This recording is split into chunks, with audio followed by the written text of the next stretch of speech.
Let's walk through a day in the life of a recruiter. So let's say I get in the office at 7 o'clock in the morning. I know that I have goals to attack. What I'm doing at first thing in the morning is make sure I'm totally planned for the day, to make sure I have enough calls to be made to get my volume on the go. I know that if I need to do at least 80 phone calls a day or 4 hours of phone time, if not 5 hours of phone time, I need to make sure they have enough calls ready to go. The second thing I do is make sure that if I have candidates ready to be called, my hot candidates are being called first. I prioritize to make sure I'm being as effective as I possibly can for that specific day. I know that in my office, phone time starts at 9. So when that clock hits 8:59 to 9, that second it hits 9 o'clock, I'm making my first phone call. And what I try to do on the phone, because I know that I need to hit some yearly income goals, is that I got to make sure that I'm on the phone and not off the phone.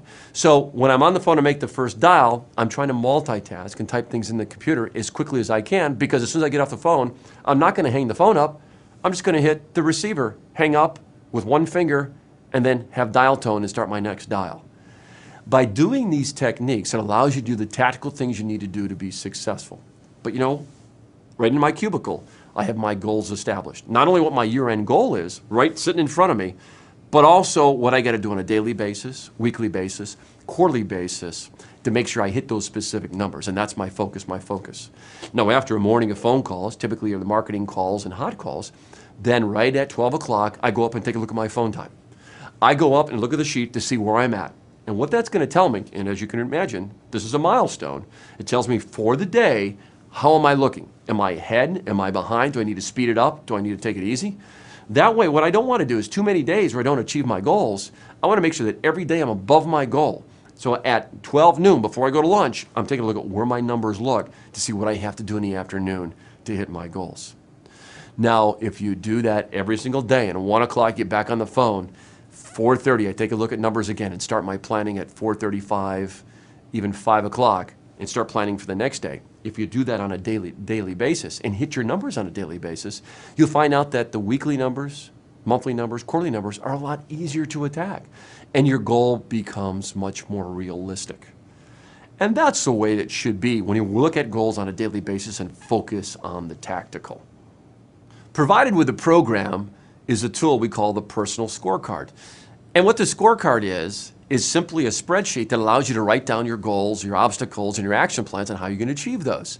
The exciting thing about the personal scorecard is it talks about how to set goals, talks about SMART goals and what they are, but also has the 5 questions you need to ask before you set goals.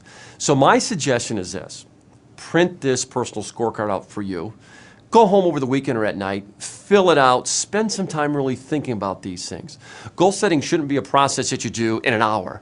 This should be something that you think about, internalize, really make sure that you're setting goals that are worthwhile to you and to all those loved ones that are around you, and that they're important enough for you to really set some time on and to have you as a personal change to go through to do these things. So take that out, print it out, and fill those out over the weekend, and that way you'll have something concrete to take with you as you set your goals. In conclusion, goal setting can be a very powerful tool to achieve almost anything you want in life. It can be used for professional or personal lives. But realize it's not going to be easy. You have to be committed. You have to have the discipline to make things happen. And realize that change has to happen, and that change is probably going to have to be you. You need to understand the goal-setting process and all the variables in play, because all of them will be into play, such as the obstacles, and you're going to need those milestones specifically to make sure you're on target.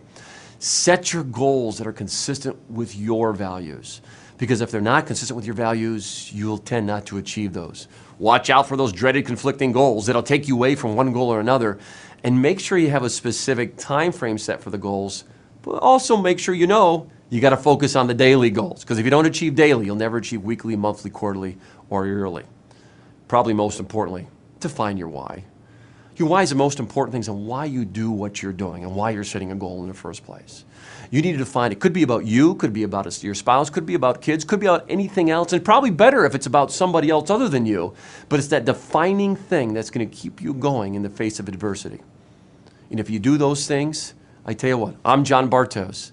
I certainly look forward to seeing what you can achieve in your life, and with proper goal planning and goal setting, anything is possible.